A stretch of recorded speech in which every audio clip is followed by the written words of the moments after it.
Can he polish a turd? Well, let's find out.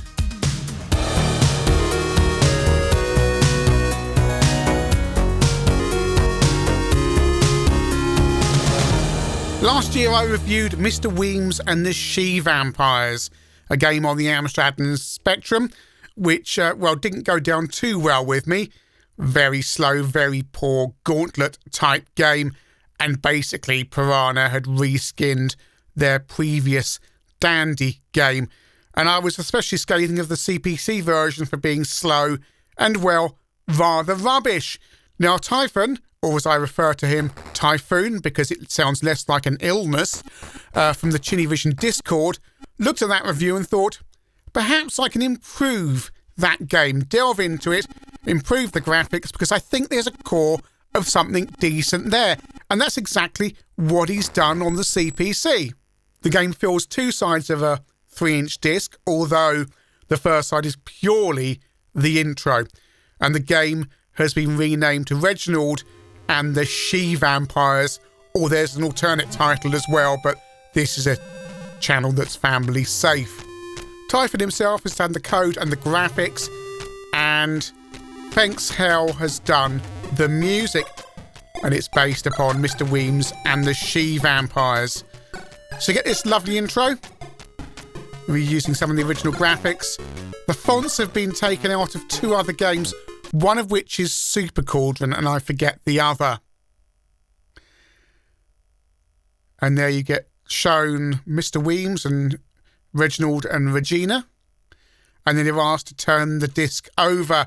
Now, you must turn the disc over, because if you don't, then you will get a file not found.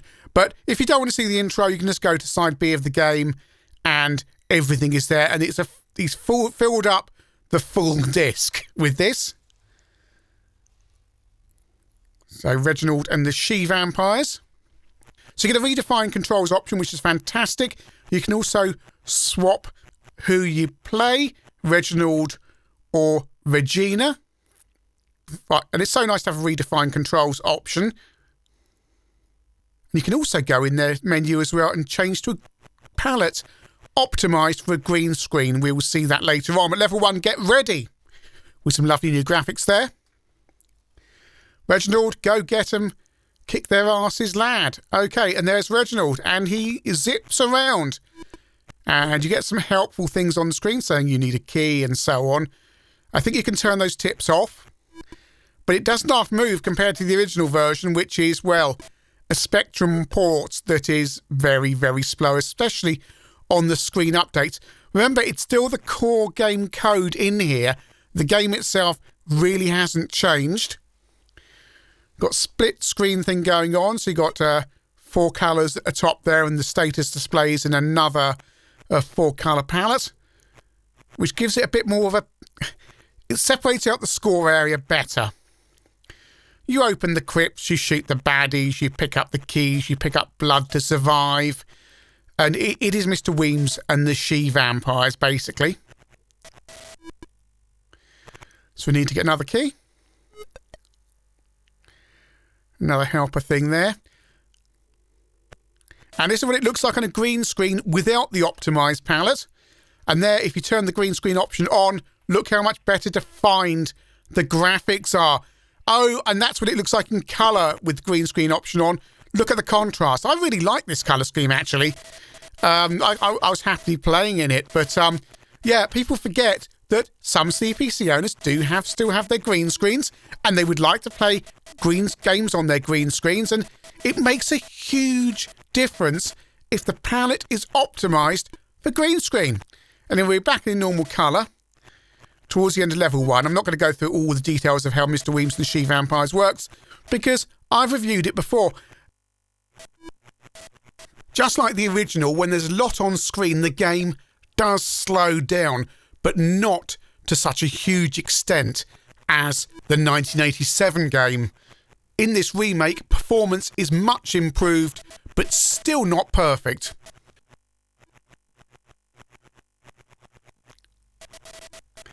I am now playing with the cheat because Mr Weems is, or this game is also obscenely hard. but there is a cheat mode built in so you can play with it and life is much better. I really like these between level screens. They look so well defined. Level 2, get ready. And off we go, and I like this colour scheme as well. This probably works well. Again, I don't know what this level looks like on green screen, but it's looking pretty good on the colour. It's so much more colourful than the original version of the game. So we go around opening up, but I don't have to worry about losing energy because I can't. Having a cheat mode built into this game is so good because, as I say, it's not this is an optimization of the game. It's not a fix all the gameplay problems because, believe you me, Mr Weems and the She-Vampires has a lot of gameplay problems. So you can see I'm a lot faster when there's not much on the screen. But you can just zip around.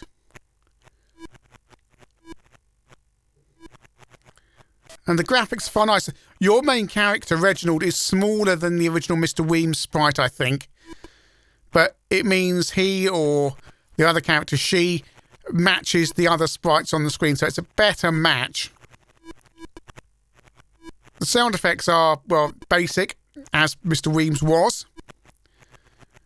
It's a bit of a shame it's not a tune as the game goes on, because that intro tune is really good on the game. But again, it's how far do you go when you're remaking this game, because you can improve the graphics, you can improve the performance, you can do a ground-up rewrite, but do you start fiddling around with the gameplay itself?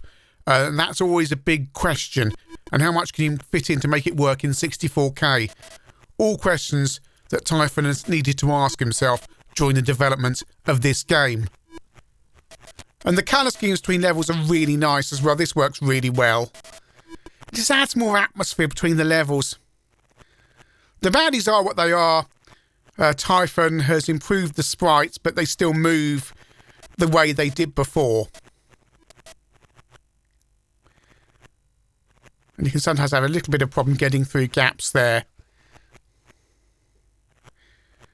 This is reskinned, by the way, because we were talking about it on the ChinnyVision Discord. And the same reason it has the green screen option and redefine keys is because people were teasing Typhon about them. I was just kind of wishfully kind of saying, well, you know, games should have a green screen option. And next thing you know, we're all trying to work out what palettes will be optimised best for green screen. And the same with the redefine keys. But these are two basic things for CPC games that no one seems to do. Redefine keys, obviously, and green screen. Again, obviously, because, you know, it's a CPC. You could be playing it on a green screen. I do get my green screen out occasionally and just kind of quickly play on a 464 or something. You know, otherwise, why would I own it? Well, I own it because I do ChinnyVision and wanted to do green screen stuff. But you know what I mean. This is level 4.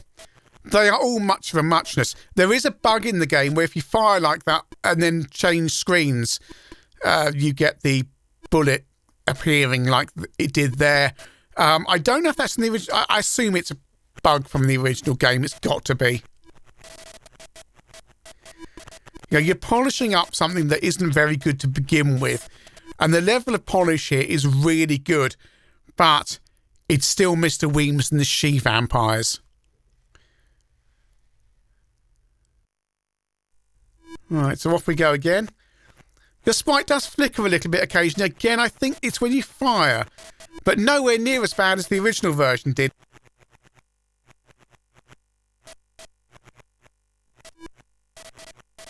Yeah, with talent like this, Typhon should really be polishing up better games. I have to say. I know he found a great deal of amusement from doing this one. And he's made it far better. But it is still Mr Weems and the She-Vampires. You can buy a 1980s Skoda Estelle and polish it up and put that shiny stuff on the tyres and all the rest of it and get it looking really nice. It's still a Skoda Estelle. That's the problem.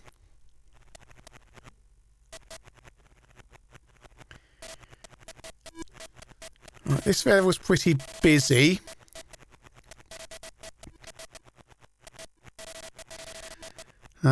Right, down there. Clear this. You know, one of the things the original game could have had would have been a 2-player mode, but it doesn't have that. And you can't just add that kind of stuff because it would be incredibly difficult. You know, I think... I like Ninja Massacre, for example. It has a cracking soundtrack, and it's a fairly good game. But it has crappy specky graphics, if we're honest. Polish that up with nice graphics. There's an idea. You don't need to change the soundtrack. It's got most of the stuff there. It's just, it looks grotty. So you could just kind of polish that up. There's something. There's many games that have a spark of something decent about them. Oh, hang on. Oh, this is the level that warps round, isn't it? I can never find my way out of this one. Yeah, I think on this level, if you go in certain routes, you warp back to different screens. It's a really weird layout. And I think this is usually, but yeah, you appear back there, the screen you started on, or there, that's the screen I started on. Yeah. And this is usually about as far as I get with Mr Weems, because, even cheating, because you end up, I can't find my way off this level. Reginald and the she-vampires. It turns out you can polish a turd, although excrement will inevitably go everywhere when you do. You see, you've got some wonderful graphics on here now, really nice sound. The game has been polished up, but the problem is Mr Weems and the she-vampires is an irredeemably terrible game. And the achievement here is actually turning it into something that you're actually prepared to play for a little bit. The graphics are nice, there's nice sound on the intro, perhaps it'd be nice to have music during the game, but the level designs, the whole basic edifice of a game is terrible. And therefore, you add nice graphics to it, and you make it run better. You can stand it for longer, but you're still not going to come back to this game again and again, because the core product is terrible. It just is. And that's not to take away from Typhon's excellent efforts on here, because this is how, you know, a 4-colour mode CPC game should look. Not a Spectrum port. It can have all this colour. It can have far better graphics than just horrible monochrome specky graphics, and it runs far better than the original game does. But it's like sticking a turbo inside that Skoda and improving the engine and polishing it up and putting a better car stereo in, comfier seats, fixing up the steering, nice grippy tyres. It's a better Skoda Estelle. It's probably the best Skoda Estelle in the world, but it's still a Skoda Estelle because you can't get that Skoda Estelle-ness out of it. I love what's been done here, and I want to see this done on so many other CPC games that are far more deserving than Mr Weems. And other developers really should take note of things like green screen options, redefining keys, and a built-in cheat mode. I love how all of this has been done, but Mr Weems is still an abysmal game. It turns out you can polish a turd, but it's still not something you'd want to spend a great amount of time with.